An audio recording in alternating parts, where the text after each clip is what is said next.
Hello everyone, क्या आपको भी विटामिन नो की ज़रूरत है? विटामिन नो मतलब कि आपको ना कहना आता है उन लोगों को जो आपके कभी आपको ज़रूरत पड़ी तो आपके किसी भी प्रकार से काम नहीं आते हैं। छोटी सी चीज़ का उदाहरण ये ले लो कि अगर आपको सुई की ज़रूरत है और आपने उनसे सुई मांग ली, वो सुई भी नहीं दे रहे हैं, और जबकि आपने उनकी बहुत ज़्यादा मदद की, आपने कभी मना ही नहीं किया। तो अब टाइम आ चुका है ऐसे लोगों को क्या बोलना है? नो। नो नहीं बोलना, सीधा उनको ये भी बताना कि आप ऐसे हो, ठीक है। और अब आपको ऐसे ट्रीट किया जाएगा क्योंकि आप सबको इस तरीके से ट्रीट करते हो। उस व्यक्ति को, उस पर्सन को, उस लेडी को ये चीज़ें बतानी बहुत ज़रूरी है, क्योंकि मैं तो ये चीज़ें अपने एक्सपीरियंस से बोल रही हूँ। जीवन के इस पड़ाव पर आकर अब मैंने ये चीज़ें ना बोलना सीखा है। मैं फेस पे ये भी नहीं बोल सकती थी कि आप गलत हो, गलत होते हुए भी सामने वाले को गलत नहीं बोल सकती थी कि वो गलत है। और जवाब देना तो दूर की बात, मना करना तो दूर की बात। तो एक टाइम ऐसा आया कि मुझे समझ आने लगा कि मैं किसी की मदद कर रही हूँ, ज़रूरी नहीं है कि मदद रुपए में ही हो। किसी का आप सूट सिल सकते हो, कोई स्टिचिंग कर सकते हो, कोई बुक आपके पास है, किसी को बुक दे दी आपने कि आप मुझे पढ़कर दे देना इस क्लास की बुक, कुछ भी हो सकता है। तो आपने देखा होगा कि लोग ले लेते हैं चीज़ें और आपने जब उनसे मांगी तो वो नहीं दे पाते, वो साफ मना कर देते हैं। मेरे साथ ही खुद एक लड़की थी, कॉलेज टाइम की बात है। मेरा ऑलरेडी एडमिशन हो चुका था बीकॉम फर्स्ट ईयर में। तो वो पहले एक्चुअली हमारे टाइम में हमारे कॉलेज में +1 +2 थी। तो मुझे ऑलरेडी 2 साल हो चुके थे वहाँ जाते हुए, और उसने +1 +2 दूर से स्कूल से की थी, मैंने कॉलेज से की थी।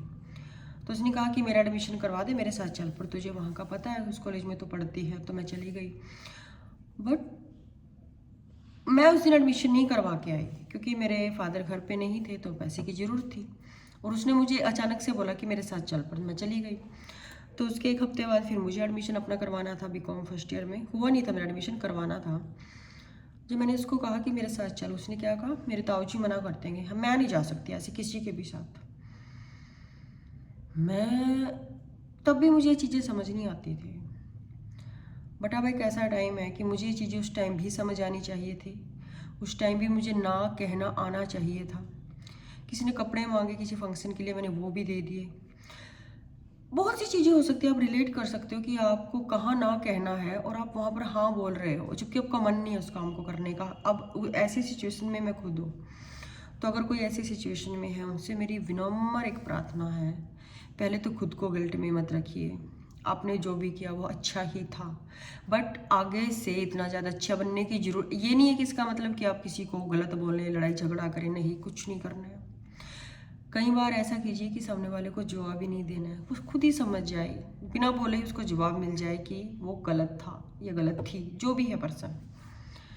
और अगर कहीं बताना पड़े तो ज़रूर बताएं और नो कहना सीखें। अगर एक ही पर्सन को आपने 10 बार किसी प्रकार की हेल्प की है और वो आपको एक बार भी हेल्प नहीं कर रही है, तो बेटर टाइम है कि आप उनको नो बोलें, उनको बताएं कि वो गलत है और आर्ग्यू करने की ज़रूरत नहीं है। वो अपने रास्ते, आप अपने रास्ते। इससे हमारा क्या फ़ायदा है? हमारा फ़ायदा है कि हम जो एक मेंटल हमारे यहाँ पर स्ट्रेस होता है ना, वो कम हो जाता है, और एक जो बोल्डनेस आती है ना, वो एक कमाल की चीज़ है। आप कॉन्फिडेंस से भरी हुई और कुछ करने की लगन, और डर तो दूर दूर तक नहीं, कभी कभी लगेगा, फिर ऐसा लगेगा नहीं नहीं मैं कर लूँगी। और अगर सामने वाले की नाराज़गी भी झेलनी पड़े, अगर वो गलत है, तब भी बताने की एक बार कोशिश ज़रूर करनी है कि आप गलत हो, और ना कहें। लोग आपको डराएंगे, धमकाएंगे, मारने पीटने की भी कोशिश करेंगे, बट फिर सिचुएशन को इस तरीके से खींचिए कि अगर ऐसी नौबत भी आ गई है, तब आप किस तरीके से काम करेंगे। अपनी उन्नति का रास्ता खुद देखना है, कोई नहीं आएगा देखने, कोई आपकी मदद नहीं करेगा।